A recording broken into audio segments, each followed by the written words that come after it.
জায়গায় দিচ্ছে হুম। কোন দিকে কি ওই যে। হ্যাঁ ওযু করেন আপনি। আসসালামু আলাইকুম সম্মানিত দর্শক, আপনাদেরকে ওযু সিস্টেম শেখাবো আজকে, যে কিভাবে ওযু করতে হয়। অনেকে হয়তো ওযু ভুল করেন, অনেকের ওযু মিসিং হয়, অনেক সময় ওযু পারেন অনেকে।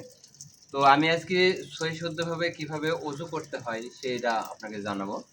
তো সর্বপ্রথম আপনারা ট্যাপে ওযু করতে পারেন, বা বদনায় ওযু করতে পারেন, কোনো পাত্রে ওযু করতে পারেন, বা মগে আছে, যার যেটা আছে সেটা ওযু করবেন। প্রথমে বিসমিল্লাহ বলে ট্যাপটা ছেড়ে নেবেন। ছেড়ে নেওয়ার পরে বিসমিল্লাহ বলবেন। বিসমিল্লাহ না বলে কিন্তু তখন ওযু হবে না। তো প্রথমে বিসমিল্লাহ বলে ডান হাতের কবজি পর্যন্ত ধুয়ে নেবেন ৩ বার। শুধু ধোবেন না, ধোয়ার পরে কী করবেন, এই যে আঙ্গুলে খিলানি করবেন।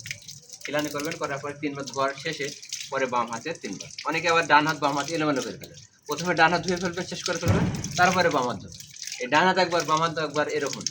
ডান হাত শেষ করার পরে কী করবেন, এই যে ওযু করার এখানে তরিকা 2টা তরিকা আছে, যে যেটা পছন্দ করে। মনে করেন যে এই একটা তরিকা, বড় গড়ের সাথে কুলি করতে হবে, বড় গড়ের সাথে। তারপরে কী করলেন, 3 বার কুলি করতে হবে।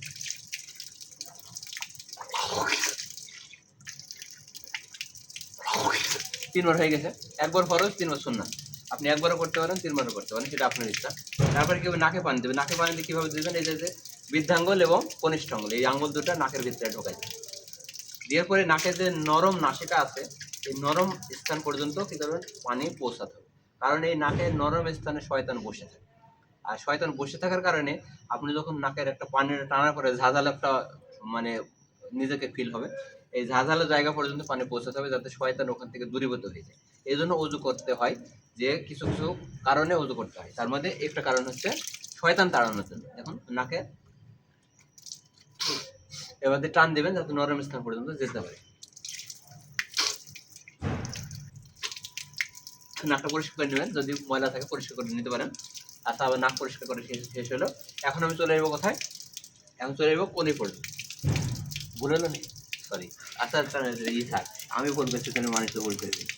আচ্ছা গেল, কেটে দেবো পরে। পরে হচ্ছে কী করবেন, সমস্ত মুখমণ্ডল ধৌত করতে হবে। সমস্ত বলতে একবারে চুল ওঠার থেকে শুরু করে দাড়ি মোবারক পর্যন্ত, আর এই যে বলুন এভাবে। এবং দাড়ির ভিতরে দাড়ি যদি ঘন হয় খিলান করতে হবে, এভাবে খিলান করতে হবে, যাতে পানিটা দাড়ির একবারে গোড়ায় পৌঁছতে পারে।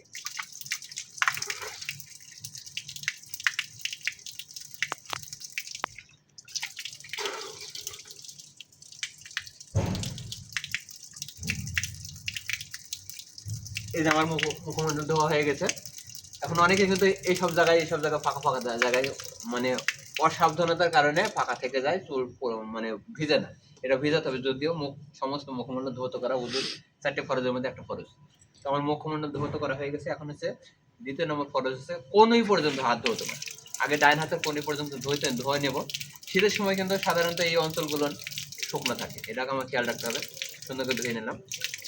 আমার হয়ে গেছে 3 বার। 3 বারের বেশি করতে পারেন, সমস্যা নয়, তবে একবার ফরজ, 3 বার সুন্নাত, 4-5 বার করা যায়, ওটা বিষয় না। আচ্ছা, করে নিলাম আমি। করে নিলাম, 2য় নম্বর ফরজ চলছে। তারপরে হচ্ছে মাথা মাসে করা, মানে মাথা মাসে মানে মাথায় স্পর্শ করা। আমি টুপিটা খুলে নিলাম, নিয়ে মাথায় যে আঙুলগুলো রয়েছে আমরা একত্রিত করে এইভাবে নিয়ে অর্ধাংশ বা 1/3 করে নিলাম। নেওয়ার পরে এই যে আমার শাহাদাত আঙুলগুলো নিয়ে কানের ভিতরে সুন্দর করে দেবো। যে পেঁয়াজ রয়েছে কানের ভিতরে, পেঁয়াজগুলো নিয়ে আমার কানের উল্টা পিঠগুলো সুন্দর করে স্পর্শ করে নিলাম একবার। 3 বারও করতে পারেন, সেটা যা যা ব্যক্তিগত বিষয়। একবার করা ফরজ হয়ে গেল। আমার 4র্থ নম্বর ফরজ হচ্ছে পায়ের গোড়ালি পর্যন্ত, এই যে গোড়া বা গোড়ালি পর্যন্ত ধৌত করা। এবং ধৌত করার সময় খেয়াল রাখতে হবে যাতে আঙুল দিয়ে খিলানি করতে হবে, এই যে ভিতরে, যাতে শুকনো না থাকে। শুকনো থাকলে কিন্তু ওযু হবে না, আর ওযু না হলে নামাজও হবে না। তাহলে আমরা 2 পা ধৌত করলাম। ধৌত করার পরে আমার ওযু শেষ হয়ে গেল। শেষ হওয়ার একটা দোয়া আছে, আশহাদু আল্লা ইলাহা ইল্লাল্লাহু ওয়াহদাহু লা শারীকা লাহু ওয়া আশহাদু আন্না মুহাম্মাদান আবদুহু ওয়া রাসূলুহু। এই দোয়াটা করতে পারেন। আরও অন্যান্য দোয়া রয়েছে। তো এই হচ্ছে ওযু করার নিয়ম, সহি তরিকা। আমরা সহি তরিকা মোতাবেক ওযু করার জন্য চেষ্টা করব।